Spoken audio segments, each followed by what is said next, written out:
ಭದ್ರಾ ಮೇಲ್ದಂಡೆ ಯೋಜನೆಯಿಂದ ಇವತ್ತಿಗೆ ಸುಮಾರು ಒಂದು 3 ವರ್ಷಗಳಿಂದ ನೀರು ಬರ್ತಾ ಇದೆ. ಸ್ಟಾರ್ಟ್ ಆಗಿದೆ, ಏನು ಅಪ್ಪರ್ ಭದ್ರಾ ಪ್ರಾಜೆಕ್ಟ್ ಇದೆ, ಅದರಿಂದ ನೀರು ಡ್ಯಾಮ್ಗೆ ಬರುವಂತಾಗಿದೆ. ಇದಕ್ಕೂ ಮುಂಚೆ ಇದ್ದಂತಹ ಶಾಸಕರು ಪೂರ್ಣಿಮಾ ಶ್ರೀನಿವಾಸ್ ಅವರಿಗೆ ನಮ್ಮ ರೈತ ಸಂಘದವರು ಅನೇಕ ಬಾರಿ ಮನವಿ ಕೊಟ್ಟರು. ನಮ್ಮ ಕಾರ್ಖಾನೆಯನ್ನು, ಶುಗರ್ ಫ್ಯಾಕ್ಟ್ರಿ, ವಾಣಿ ಸಕ್ಕರೆ ಕಾರ್ಖಾನೆ ಏನಿದೆ ಅದು ಸುಮಾರು ವರ್ಷಗಳಿಂದ ನೆನಗುಂದಿಗೆ ಬಿದ್ದಿದೆ, ಅದನ್ನು ಚಾಲನೆ ಮಾಡಲಿ ಅಂತ ಹೇಳ್ಬಿಟ್ಟು ಅನೇಕ ರೈತರು ಮನವಿ ಮಾಡಿಕೊಂಡ್ರು. ಆಗ ಎಲೆಕ್ಷನ್ ಬಂದ ಸಂದರ್ಭದಲ್ಲಿ ಕೂಡ, ಹತ್ತಿರ ಬಂದ ಸಂದರ್ಭದಲ್ಲಿ ಪೂರ್ಣಿಮಾ ಶ್ರೀನಿವಾಸ್ ಅವರು ಹೇಳಿದ್ರು, ಕಬ್ಬು ತುಂಬ ವರ್ಷಗಳಾಯಿತು ಈ ಭಾಗದ ಜನಗಳು ಬೆಳೆದು, ಕಬ್ಬು ಬೆಳೆ ಮತ್ತು ಫಸಲು ಚೆನ್ನಾಗಿ ಬರಬೇಕಂದ್ರೆ ತಜ್ಞರನ್ನು ಕರೆಸಿ ಅದಕ್ಕೆ ಭೂಮಿಯನ್ನು ಪರೀಕ್ಷೆ ಮಾಡಬೇಕಾಗುತ್ತೆ. ಪರೀಕ್ಷೆ ಮಾಡಿದ ಮೇಲೆ ಯಾವ ತಳಿ ಹಾಕಿದ್ರೆ ಚೆನ್ನಾಗಿ ಬರುತ್ತೆ, ಇಳುವರಿ ಬರುತ್ತೆ ಅಂತ ಟೆಸ್ಟ್ ಮಾಡಬೇಕು ಅಂತ ಹೇಳಿದ್ರು. ಅದಾದಮೇಲೆ ಸುಮಾರು ಇಲ್ಲಿಗೆ 2-3 ವರ್ಷಗಳಾದರೂ ಕೂಡ ಶುಗರ್ ಫ್ಯಾಕ್ಟ್ರಿ ಬಗ್ಗೆ ಯಾರೂ ತಲೆ ಕೆಡಿಸ್ಕೊಂಡಿರಲಿಲ್ಲ. ಮೊದಲನೇ ಬಾರಿ ಕೋಡಿ ಬಿದ್ದಾಗ ಮನವಿ ಕೊಟ್ಟರು, ಮತ್ತು ಅದಾದಮೇಲೆ ಅನೇಕ ಬಾರಿ ಮನವಿ ಕೊಟ್ಟರು, ಯಾರೂ ಅದ್ರ ಬಗ್ಗೆ ಗಮನ ಕೊಡಲಿಲ್ಲ. ಈಗ ತಾಲೂಕಿನ ರೈತರು 2ನೇ ಬಾರಿ ಕೋಡಿ ಬಿದ್ದಾಗ ತಾಲೂಕಿನ ರೈತರು ಸರ್ಕಾರಕ್ಕೆ ಮನವಿ ಮಾಡಿಕೊಂಡಿದ್ದಾರೆ, ಮತ್ತು ಮಾನ್ಯ ಕೈಗಾರಿಕಾ ಸಚಿವರುಗಳಿಗೂ ಕೂಡ ಮನವಿಗಳನ್ನು ಕೊಟ್ಟಿದ್ದಾರೆ. ಮೊನ್ನೆ ಕೂಡ ಮಾನ್ಯ ಕೃಷಿ ಸಚಿವರು ಚಲುವರಾಯಸ್ವಾಮಿ ಅವರು ಹಿರಿಯೂರಿಗೆ ಆಗಮಿಸಿರ್ತಾರೆ.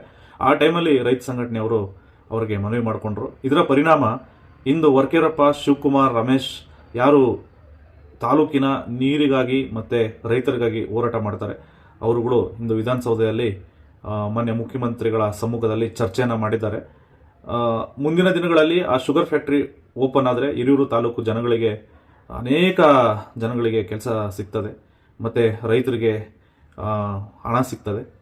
ಪ್ರಸ್ತುತ ಇರ್ತಕ್ಕಂತಹ ಸಂದರ್ಭ ನೋಡಿದ್ರೆ ಡ್ಯಾಮ್ನಲ್ಲಿ ನೀರು ಖಾಲಿಯಾಗುವ ಸಾಧ್ಯತೆ ತುಂಬ ಕಡಿಮೆ. ಯಾಕಂತ ಹೇಳಿದ್ರೆ ಅಪ್ಪರ್ ಭದ್ರಾ ಇರೋದ್ರಿಂದ ಲಿಫ್ಟ್ ಮಾಡಿ ನೀರು ತಂದು ಡ್ಯಾಮನ್ನು ತುಂಬಿಸ್ಬೋದು. ಹಾಗಾಗಿ ಸದಾ ನೀರಿರುವ ಸಾಧ್ಯತೆ ಜಾಸ್ತಿ ಇರುವುದರಿಂದ ಏನು ಈ ತಾಲೂಕಿನಲ್ಲಿ ಕಬ್ಬು ಬೆಳೆಯೋದಕ್ಕೆ ಉತ್ತೇಜನ ನೀಡುವ ಸಲುವಾಗಿ ಮತ್ತು ರೂಪುರೇಷೆಗಳನ್ನು ತಯಾರಿಸುವ ಸಲುವಾಗಿ ವರ್ಕೇರಪ್ಪ ಮತ್ತು ತಂಡದವರು ಇಂದು ವಿಧಾನಸೌಧಕ್ಕೆ ಹೋಗಿ ಅಲ್ಲಿ ಚರ್ಚೆಯನ್ನು ನಡೆಸಿದ್ದಾರೆ.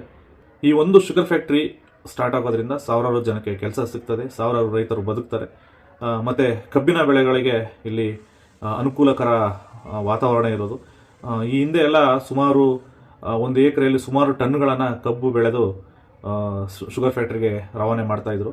ಪ್ರಸ್ತುತ ಇರುವ ಪರಿಸ್ಥಿತಿಗೆ ಫ್ಯಾಕ್ಟ್ರಿ ಸಂಪೂರ್ಣವಾಗಿ ತುಕ್ಕಿಡುವಾಗಿದೆ. ಸುಮಾರು 50% ಮೆಷಿನರಿಸ್ಗಳು ಹಾಳಾಗಿವೆ. ಇದನ್ನೆಲ್ಲ ರೆಡಿ ಮಾಡಬೇಕಂದ್ರೆ ಸ್ವಲ್ಪ ಕಾಲಾವಕಾಶ ತಗೊಳ್ಳುತ್ತೆ. ಹಾಗಾಗಿ ರೈತ ಸಂಘದವರು ಹೋರಾಟ ಮಾಡ್ತಿದ್ದಾರೆ. ದಯವಿಟ್ಟು ಸಾರ್ವಜನಿಕರು, ಚಿಕ್ಕ ಪುಟ್ಟ ರೈತರು ಎಲ್ಲರೂ ಕೂಡ ರೈತ ಸಂಘದವರಿಗೆ ಸಹಕಾರ ಮಾಡುವ ಮುಖಾಂತರ ನಮ್ಮ ತಾಲೂಕಿಗೆ ಮತ್ತೆ ಶುಗರ್ ಫ್ಯಾಕ್ಟ್ರಿ ಚಾಲನೆ ಮಾಡುವ ಕೆಲಸ ಮಾಡಿದ್ರೆ ಎಲ್ಲರಿಗೂ ಪುಣ್ಯ ಸಿಗುವಂಥದ್ದು.